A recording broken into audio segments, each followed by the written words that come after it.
皆さんこんにちはសួស្តីអ្នកទាំងអស់គ្នាថ្ងៃនេះគឺខ្ញុំលើកយកលំហាត់មួយប្រភេទដែលតាក់ទងទៅនឹងលំហាត់ដែលតែងតែចេញនៅក្នុងការប្រឡង GLPT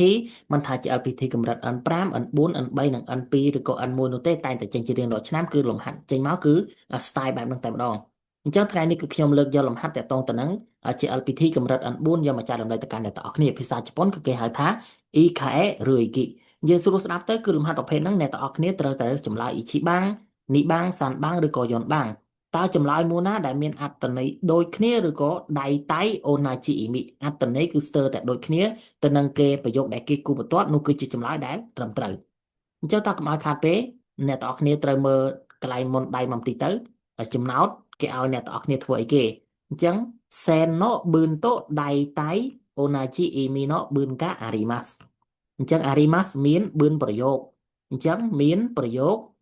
imi អត្ថន័យអូណាជីដូចគ្នាដៃតៃស្ទើរតែអញ្ចឹងមានប្រយោគនៃអត្ថន័យស្ទើរតែដូចគ្នាជាមួយនឹងប្រយោគដែលគេគូបន្ទាត់បន្តមកទៀត ichi ni san yon から一番いいものを一つ選んでくださいអញ្ចឹង erande くださいគឺសូមជ្រើសរើសរបស់ដែលល្អបំផុតចំនួន1 hitotsu ពីលេខ1ដល់លេខ4អញ្ចឹងនិយាយស្រួលស្ដាប់ម្ដងទៀតគឺអ្នកទាំងអស់គ្នាត្រូវរើសចម្លើយលេខ1លេខ2លេខ3ឬក៏លេខ4មួយណាដែលមានអត្ថន័យ C ទៅនឹងប្រយោគដែលគេគូបន្ទាត់ពាក្យថា sono nyusu wa tasukade នោះគឺជាចម្លើយដែលត្រឹមត្រូវ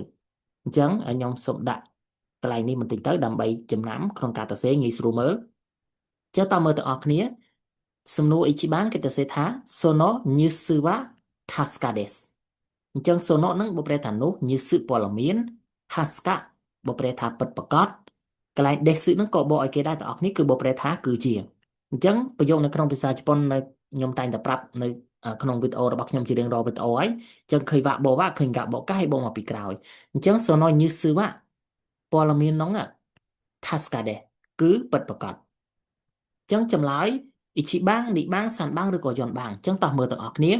អញ្ចឹង Ichiban គេទៅសេថា sono nyusu wa hachimete kikimashita អញ្ចឹងពាក្យ hachimete ហ្នឹងបកប្រែថាជាលើកដំបូង kikimashita បកប្រែថាបានស្ដាប់អញ្ចឹងប្រយោគហ្នឹងបកមក sono nyusu វៈព័ត៌មានហ្នឹង hachimete kikimashita អញ្ចឹងមកពីក្រោយមកខ្ញុំបានឮជាលើកដំបូង Niban sono nyusu វៈអញ្ចឹងដដែលទេ sono នោះ nyusu ព័ត៌មានហ្នឹង honto desu honto ហ្នឹងគឺបកប្រែថាពិតប្រាកដលេខ3 sono nyusu វៈ honto ka doka អញ្ចឹងកន្លែងនេះគឺតាក់ទងទៅនឹងវេយ្យាករណ៍ទាំងអស់គ្នាវេយ្យាករណ៍បកប្រែថា ka doka អញ្ចឹងវេយ្យាករណ៍មួយហ្នឹងគឺបកប្រែថាថាតើឬក៏មិនអញ្ចឹង wakarimasen គឺខ្ញុំមិនយល់ទេអញ្ចឹង sono nyusu វៈព័ត៌មានហ្នឹង honto ka doka wakarimasen គឺខ្ញុំមិនដឹងឬក៏ខ្ញុំមិនយល់ទេថាតើវាពិតប្រាកដឬក៏មិនពិតប្រាកដលេខ4 sono nyusu វៈព័ត៌មានហ្នឹង honto janai desu អញ្ចឹង honto ពិតប្រាកដ honto janai មកពីពាក្យ honto jarimasen អញ្ចឹងព័ត៌មាននោះគឺមិនពិតប្រាកដទេអញ្ចឹងអ្នកទាំងអស់គ្នាគិតមើលថាតើចម្លើយមួយណាដែលត្រឹមត្រូវដែល C ឬក៏ដែលមានដៃតៃអូណាជីអ៊ីមីអត្ថន័យស្ទើរតែដូចគ្នាទៅនឹងប្រយោគដែលគេគូបន្ទាត់អញ្ចឹងចម្លើយគឺមានតែមួយទេអ្នកទាំងអស់គ្នាពេលទៅប្រឡងត្រូវគិតឲ្យបានល្អិតអញ្ចឹងនេះបានគឺជាចម្លើយដែលត្រឹមត្រូវពេលអ្នកទាំងអស់គ្នាទៅប្រឡងអ្នកទាំងអស់គ្នាត្រូវចេះពាក្យឲ្យបានច្រើនយកចិត្តទុកដាក់អ្នកទាំងអស់គ្នាត្រូវយល់អំពីអត្ថន័យនៃប្រយោគដែលគេគូបន្ទាត់ឲ្យបានត្រឹមត្រូវនោះគឺអ្នកទាំងអស់គ្នាងាយស្រួលនឹងរើសចម្លើយមែនទែនអញ្ចឹងប្រយោគដែលមានអត្ថន័យដូចនោះគឺម្ដងទៀតគឺ និបាង ចូលទៅមើលលំហាត់ទី 2អញ្ចឹងលំហាត់ទី 2គឺជាលំហាត់ដែលពិសេសអ្នកទាំងអស់គ្នាមូលហេតុអីដែលខ្ញុំនិយាយថាជាលំហាត់ដែលពិសេសពីព្រោះកាលពីខែ 7 ឆ្នាំហ្នឹងប្រឡងលើកទី 1ហ្នឹងគឺចេញលំហាត់មក style បែបហ្នឹងគឺស្តៀងគ្នាមែនតើអញ្ចឹងលំហាត់នេះគឺខ្ញុំដកស្រង់ចេញពីសៀវភៅ N4 យកមកចែករំលែកទៅកាន់អ្នកទាំងអស់គ្នាអញ្ចឹងតោះនេះបានគេទៅសេថា Hiru no Aisatsu o shimasu អញ្ចឹង Hiru បកប្រែថាពេលថ្ងៃ Aisatsu o shimasu បកប្រែថាធ្វើភារកិច្ចឬក៏គោរពគ្នាហ្នឹងហើយអញ្ចឹងចម្លើយ Ichiban គេទៅសេថា Konbanwa to iimasu to iimasu ហ្នឹងគឺជាវេយ្យាករណ៍ទេ to ហ្នឹងថា iimasu បកប្រែថានិយាយអញ្ចឹង to iimasu គឺបកប្រែថានិយាយថាអញ្ចឹង Konbanwa ចេះគ្រប់គ្នាហើយបកប្រែថាសាយ័ន្តសួស្ដីនៅពេលយប់ពេលលេខ 2 គឺ Oskare sama deshita to iimasu អញ្ចឹងគេនិយាយថា Oskare sama deshita អ្នកទាំងអស់គ្នាតែងតែប្រើប្រាស់ជារៀងរាល់ថ្ងៃហើយ ពាក្យថា Oscar sama desta បបកខ្មែរទៅតាមអ្វីដែលខ្ញុំធ្លាប់រៀនគឺបបប្រែថាសូមអរគុណសម្រាប់ការនឿយហត់អញ្ចឹងតើវាមានអត្ថន័យដូចទៅនឹងប្រយោគដែលគេគូបន្ទាត់ដែរឬទេពេលលេខ3គេនិយាយថា konnichiwa to iimasu to iimasu គេនិយាយថា konnichiwa konnichiwa ហ្នឹងដូចជាទិវាសួស្តីតលេខ4គឺ omedetou gozaimasu to iimasu អញ្ចឹង to iimasu និយាយថាជាវេយ្យាករណ៍ដដែលទេ to omedetou gozaimasu គឺចូលរួមអបអរសាទរចឹងអ្នកទាំងអស់គ្នាគិតបន្តិចមើលតើចម្លើយរបស់យើងមួយណាដែលស៊ីទៅនឹងប្រយោគទី2ដែលគេទៅសេថា hiru no aisatsu o shimasu ជាប្រកាសណាស់អ្នកទាំងអស់គ្នាគឺមានតែមួយទេចម្លើយគឺ san bang des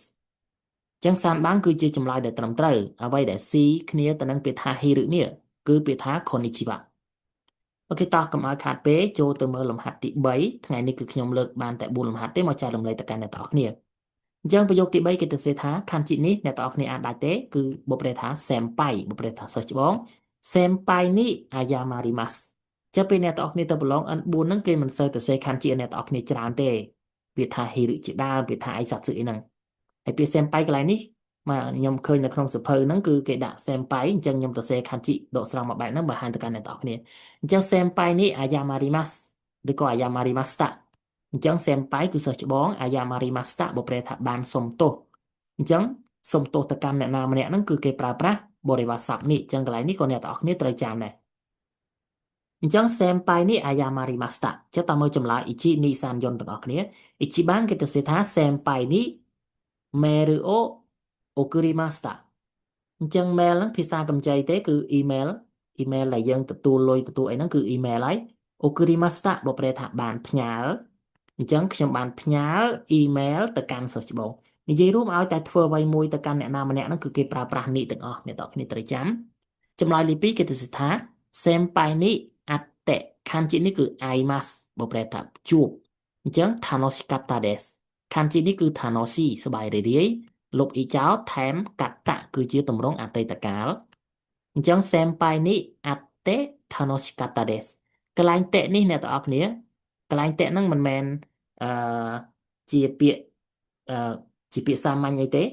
កន្លែងនេះគឺតកតងទៅនឹងវេយ្យាករណ៍អ្នកទាំងអស់គ្នានៅក្នុងសភៅ try N4 អីហ្នឹងគឺមានហើយខ្ញុំបរៀនរាល់ថ្ងៃអីហ្នឹងក៏មានវេយ្យាករណ៍ហ្នឹងដែរអញ្ចឹងបើប្រែថាដោយឬក៏ហើយអញ្ចឹងប្រយោគហ្នឹងអត់មានវ៉ាអត់មានកាក់ទេបើប្រែពីក្រោយទាំងអស់អញ្ចឹងគឺខ្ញុំពិតជាបានសប្បាយរីករាយថឡោសិកតៈដោយបានជួបសិស្សច្បងអញ្ចឹងជួបអ្នកណាម្នាក់ហ្នឹងក៏គេប្រើប្រាស់បរិវារស័ព្ទនេះដែរព្យាយាមចងចាំតកតងទៅនឹងបរិវារស័ព្ទទាំងអស់គ្នាលេខ3គេទៅសេថា senpai នេះ sumimasen to iimashita អញ្ចឹង sumimasen ចេះគ្រប់គ្នាហើយបើប្រែថាសុំទោស to iimashita ហ្នឹងគឺបាននិយាយថាអញ្ចឹងខ្ញុំបាននិយាយថាសុំទោសទៅកាន់សិស្សច្បង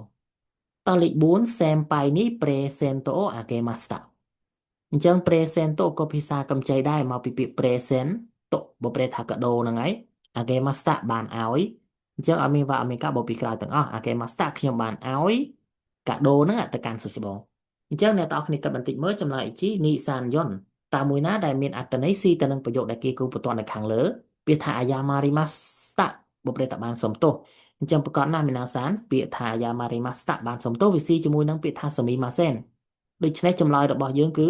san bang des អញ្ចឹង san bang គឺជាចម្លើយដែលត្រឹមត្រូវអូខេតោះអញ្ចឹងមើលលំហាត់ចុងក្រោយដែលជាលំហាត់ទី4មួយទំព័រហ្នឹងគឺខ្ញុំលើកបានតែ4លំហាត់ទេមកចែករំលែកទៅកាន់អ្នកទាំងអស់គ្នាចឹងលំហាត់ចុងក្រោយអ្នកទាំងអស់គ្នាមើលបន្តិចមកខណ្ឌជីមួយនេះគឺគេអានថា asta បើប្រែថាថ្ងៃស្អែកខណ្ឌជីនឹងអានបានរហូតដល់3អ្នកទាំងអស់គ្នា asta ថ្ងៃស្អែក moyo nichi ក៏ថ្ងៃស្អែក asu ក៏ថ្ងៃស្អែកដែរអញ្ចឹងបាទអានបាន3អ្នកទាំងអស់គ្នាចង់ប្រើមួយណាក៏បានអញ្ចឹង asta no shupatsu wa អញ្ចឹងពេលថា shupatsu ហ្នឹងខ្ញុំអត់ដាក់ខណ្ឌជីទេដោយសារខណ្ឌជីហ្នឹងវាចូលកម្រិត N3 ហើយអញ្ចឹង shupatsu ហ្នឹងការចេញដំណើរ asta ថ្ងៃស្អែក no ហ្នឹងក៏បកប្រែគេដែរទាំងអស់គ្នាទៅប្រុងប្រយ័ត្នអក្សរ no មួយម៉ាត់នេះបើប្រែថានៃឬក៏របស់អញ្ចឹងឃើញវាក់ទេអញ្ចឹងការចេញដំណើរនៃថ្ងៃស្អែកហ្នឹងជឺជីដេសអក្សរខណ្ឌជីនេះគឺជីបើប្រែថាពេលវេលាអញ្ចឹងគឺនៅម៉ោង10ចុះតោះមើលបន្តិចមកអ៊ីជីបានគេទៅសេថា asta ជឺជីនេះ kimas នេះបាន asta ជឺជីនេះ dekakemas 3番 asta 10時に帰ります4番 asta 10時に着きますអញ្ចឹងលំហាត់ប្រភេទហ្នឹងអ្នកទាំងអស់គ្នាឃើញទេនៅខាងមុខនេះ asta chữ chỉ ní asta chữ chỉ ní lệch 3ក៏ asta ជឿជានិលេខ4ក៏ asta ជឿជានិចឹង style លំហាត់ប្រភេទហ្នឹងគឺគេទៅសេដូចគ្នាបែបហ្នឹងវាខុសគ្នាតែកតុយបន្តិចឬក៏ខុសនៅក្បាលខាងមុខអញ្ចឹងទៅអញ្ចឹងប្រយោគដែលគេគូបន្ទាត់គេទៅសេថា asta no shipat siwa ការចេញដំណើរនៅថ្ងៃស្អែកណាគឺម៉ោង10អញ្ចឹងអ្នកទាំងអស់គ្នាមើលបន្តិចមើលតើចម្លើយរបស់យើង ichiban niban sanban ឬក៏ yonban អញ្ចឹងពាក្យថា kimas បកប្រែថាមក dekakemas បកប្រែថាចេញទៅក្រៅ haerimas បកប្រែថាត្រឡប់មកវិញ schema បកប្រែថាមកដល់អញ្ចឹងអ្នកទាំងអស់គ្នាគិតបន្តិចមើលតើចម្លើយរបស់យើងមួយណាអញ្ចឹងប្រកាសណាចម្លើយគឺមានតែមួយទេ